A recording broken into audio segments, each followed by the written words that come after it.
Okay, good morning. It's time to have a quick look at one of the short early poems, which we won't be concentrating on a great deal, but it's worth making sure that we're familiar with it. It is Love number 1. This is an early sonnet, which seems to have been written while Herbert was part of the circle of poets surrounding Sir Philip Sidney. Now, Sidney is that name that we keep encountering here. He was the author of the first sonnet sequence in English. It's called Astrophil and Stella. And as such, he was a very important writer. Now, just like Jordan, in this poem, Herbert rejects erotic, secular love, and in particular, he rejects the conventions in which that love is expressed in poetry. And we can see a lot of similarities between this and Jordan. So let's remind ourselves of it first of all. Immortal Love, author of this great frame, sprung from that beauty which can never fade. How hath man parcelled out thy glorious name, thrown it on that dust which thou hast made? While mortal love doth all the title gain, which, siding with invention, they together bear all the sway, possessing heart and brain, thy workmanship, and give thee share in neither. Wit fancies beauty, beauty raiseth wit, the world is theirs. They two play out the game, thou standing by, and though thy glorious name wrought our deliverance from the infernal pit, who sings thy praise? Only a scarf or glove doth warm our hands and make them right of love.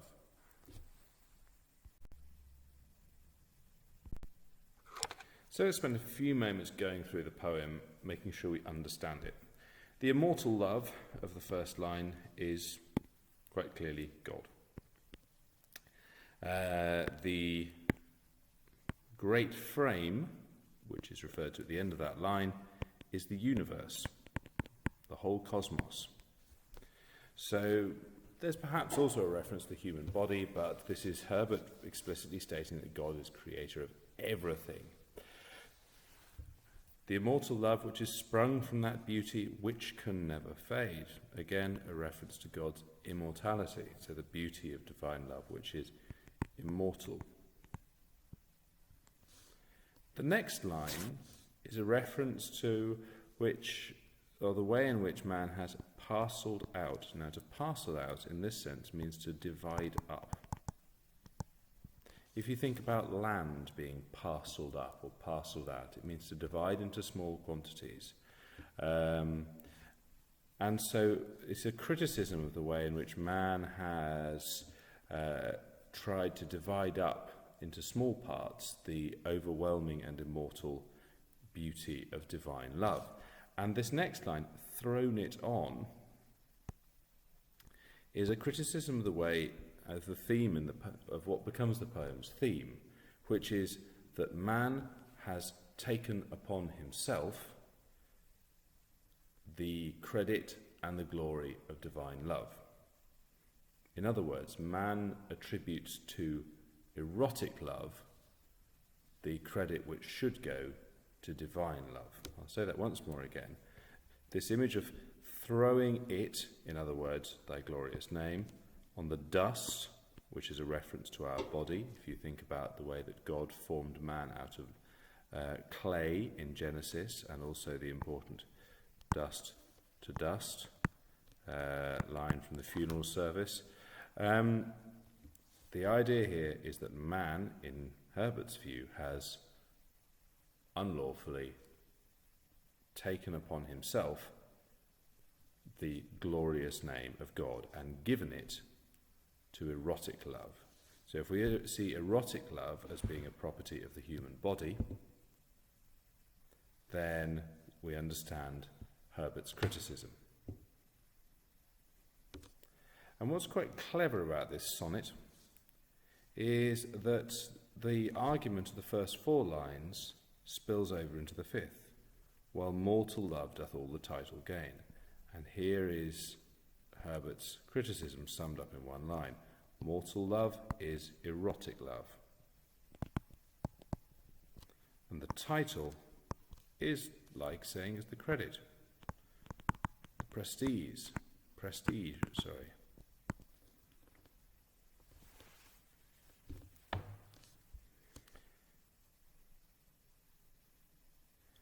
So in these two lines, we have a criticism of the way that man praises erotic sexual love in terms which should be reserved for the glorious name of God. What's the significance of the argument overrunning the first 5 lines? Well, I think there may be an idea that rather than being contained within a natural unit, the mortal love gaining the title is actually a breaking of convention, a breaking of the natural and proper order of things. So instead of containing itself within the first 4 lines, actually man's praise of erotic love, of mortal love, is something which can't fit within the natural unit of 4 lines and spills over, breaking down natural barriers. So, we then get in line 6 a development of the argument. We're told that which, in other words, mortal love, sides with invention. Now, invention, as you may remember from Philip Sidney's poem, Loving in Truth and Feign in Verse My Love to Show, Sidney praises invention as being the product of the human heart and brain. Herbert seems a little bit more ambivalent about it. He seems to perhaps question the role of invention, because invention here means also the idea of man creating something which is new and of his own. And this image of siding with here as well, I think, makes me feel it's perhaps slightly dishonest or slightly treacherous. In any case, invention here is a symbol of poetic craftsmanship and skill.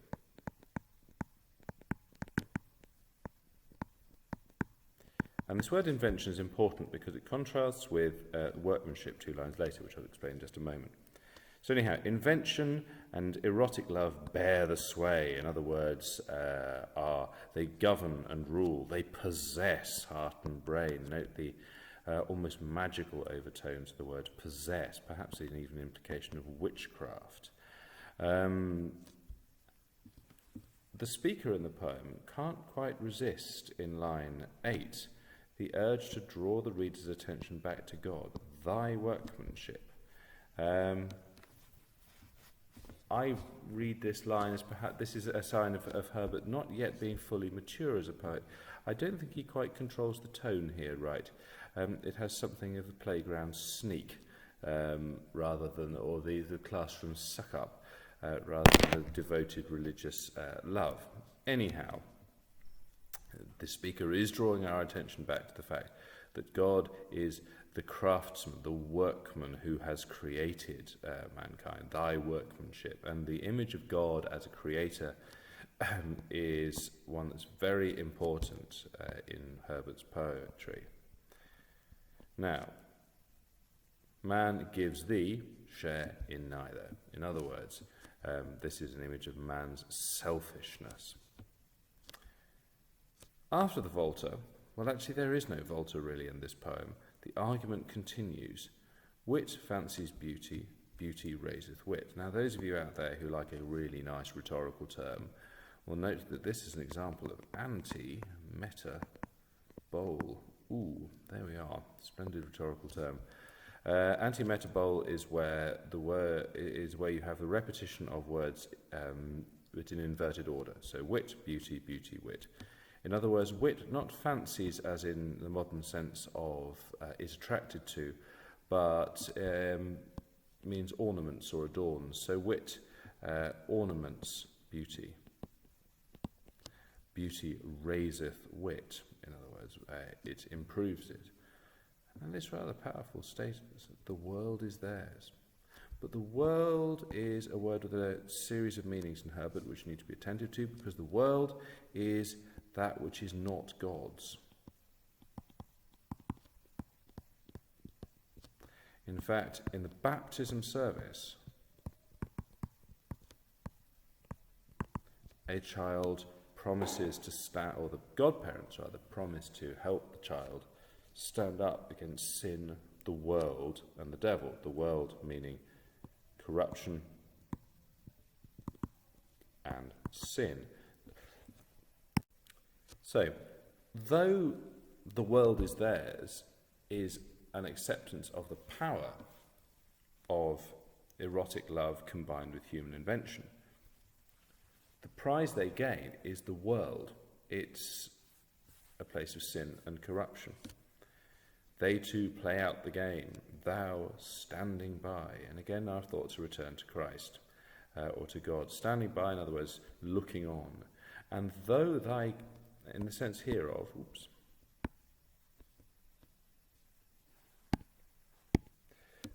and should be read as even though thy glorious name wrought, in other words, brought about our deliverance from the infernal pit. It's a reference to the crucifixion here.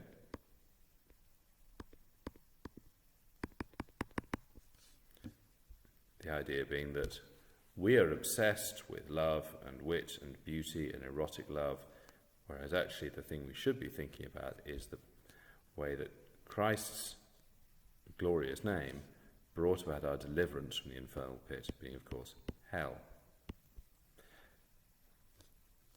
The couplet at the end of the poem marks a change of tone. Who sings thy praise? It's the first question in the poem, which is interesting because you compare it to Jordan, which was a poem that consisted almost entirely of questions. Only a scarf or glove doth warm our hands. Now, the word warm here has got a double meaning. Of course, scarves and gloves warm our hands because we wear them in winter, but warm in the sense of also meaning inspire, perhaps also even the sense of arouse and make them right of love. So a scarf or a glove is a little bit like the false hair of Jordan.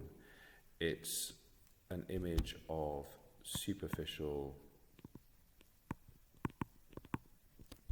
and also very ostentatious women's clothing. One of the questions you might wish to ask yourself about these early poems is, what is Herbert's attitude to women here? So we've gone through the poem a little bit, now it's time to put it in its context. So a little bit of poetic context here. We can see on the left Philip Sidney's sonnet, Leave Me, O Love. And it's interesting to see how Herbert is very clearly responding to this sonnet in his. Sidney writes, Leave me, O love, which reaches but to dust, and thou, my mind, aspire to higher things. In other words, he wishes to take away or to lose his, to change his mind's focus from erotic love, immortal love of the body, reaches but to dust. There's that same word you can see actually appearing here. And to think about love which is higher to higher love. Grow rich in that which never taketh rust, another image of earthly and bodily decay. Whatever fades but fading pleasure brings, in the sense of here only. Whatever fades only brings fading pleasure.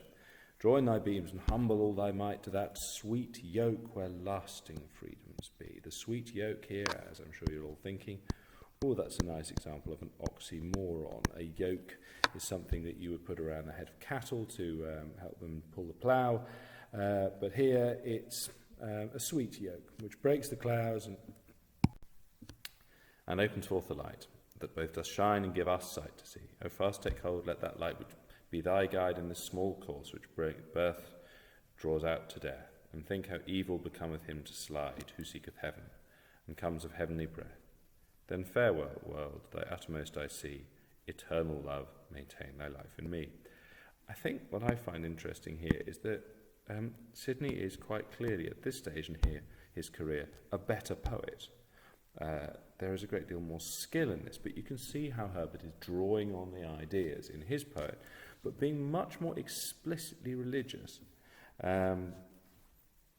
Sidney alludes to ideas of eternal love at the end of his poem. He hints at it, whereas Herbert begins his poem with Immortal Love. It's a much more potent statement of religious belief. So that's Herbert responding to Philip Sidney, the greatest sonnet writer of his age, and it's important we see his work in that context. And now let's put the poem in one last context. We have our old friend Henry Constable, writer of many bad Renaissance sonnets. And I thought it's interesting to see how Herbert seems to occupy a space between Sidney, who inspires him, and Constable, who he's clearly reacting against. Constable's conventionally terrible poem. Sweet hand, the sweet but cruel bow thou art, from whence at me 5 arrows, ivory arrows fly. These are, of course, a reference to her fingers. So with 5 wounds at once I wounded lie, bearing my breast the print of every dart. St. Francis had the light, yet felt no smart, where I in living torments never die. This is all an image of how his heart had been wounded by the love of this woman, and the touch of her hand puts him in living torments. His wounds, in other words, St. Francis' wounds, were in his hand and his feet, where I, all these 5 helpless wounds fill in my heart. And if there's one thing Constable can do as a poet, he can lay it on thick. Now, as St. Francis, if a saint am I, the bow that shot these shafts a relic is, I mean the hand, which is the reason why so many for devotion thee would kiss, and some thy glove kiss as a thing divine, this arrow's quiver and this relic's shrine. Constable ends his poem with an image of kissing his beloved's glove. He can't kiss her hand, so he must kiss her glove. And it's exactly that rather silly image of kissing a glove as a thing divine that Herbert is mocking in his last 2 lines of his poem. Constable has written this rather ridiculous and hyperbolic poem about a lady's glove and about her hand, and Herbert, at the end of his, mocks that, notices the fact that it is a glove, and it is the same here that appears in that. So we can see here Herbert mocking Constable's sonnet on his lady's hand, and the idolization of physical objects in the form of gloves and scarves and items of clothing and locks of hair and that sort of thing, which lovers in the Renaissance period were very keen on praising and using as symbols of their beloved. So this is Love 1, an interesting little poem, and definitely worth considering as part of Herbert's evolution as a poet.